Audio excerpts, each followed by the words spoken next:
I think one of the things that I really appreciate about your book is it really shifts the focus from, say, the nonviolent demonstration, the streets, to the actual jailhouse and to the prison, and shows how in really powerful ways the civil rights and Black Power movement were a response to the criminalization of Black people, and was really the response was really rooted in a reaction to the criminal justice, an effort to overturn the criminal justice system. And when you talk about, thinking about criminalizing Black people during the civil rights movement, that's of course part of a longer story in which the criminal justice system, criminalized Black people, but then produced the political response of the civil rights movement, right? Yeah. So it goes. Exactly. I'm wondering if you can sort of trace that history going a little bit further back. I mean, starting with slavery. Right? Angela Davis has this famous essay from I always get confused from the prison of slavery to the slavery of prison. Yeah. And there's this scholars have talked about the way in which the institution of slavery produced a foundation for a criminal justice system in which the continuities carried forward into the period after emancipation. Can you talk about that relationship and what you see as being the connection? Yeah, absolutely. I think there's a very significant connection in the experience of slavery, which is based in racist violence, bolstered by things that we often still associate with the criminal legal system, right? So slave jails were an important site of punishment for enslaved people who violated norms, but also a site for where people sold into slavery were held. Sally Haddon has written a book about slave patrols and their significance in helping create the modern police system in the US. And of course, after the Civil War, right, on the one hand, we have the first real attempt to build multiracial democracy in the US in the form of Reconstruction. And at the same time, you have the defeated Confederates trying to reassert control, and the legal system became the venue through which they pursued that effort.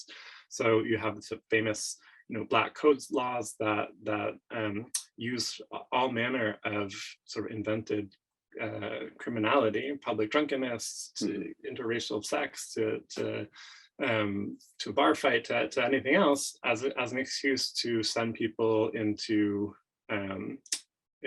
coal mines, into cotton fields, into private homes, right? I think some very exciting scholarship on the convict lease system by people like Sarah Haley and Talitha LaFloria has shown, that Black women were not only put to work doing agricultural labor, but were also made to serve as domestic labor in the decades after slavery through the criminal legal system. And so we see this through line of racist punishment that continues. But I also think it's important, and Angela Davis and many others have talked about the significance of the 13th Amendment in that process, right? Because the amendment passed in 1865 obviously outlawed slavery, but said except as punishment for a crime, whereas the parties shall be duly, having been duly convicted. I always talk about this with my students too, because I think it's easy to see how the 13th Amendment got weaponized, or not even weaponized, got applied through convict leasing in the South. But I think we have to ask why is that clause a part of the 13th Amendment? Right? The Union Army vanquished the Confederates, is the winning party, and has every moral, strategic, political right to abolish slavery outright. And so why include this? There's no need to sort of offer a racist bone to the South, right? And I think the reason is that prisons were already used for coercive labor. Right. Let me do that again. Prisons were already used for coercive labor around the country.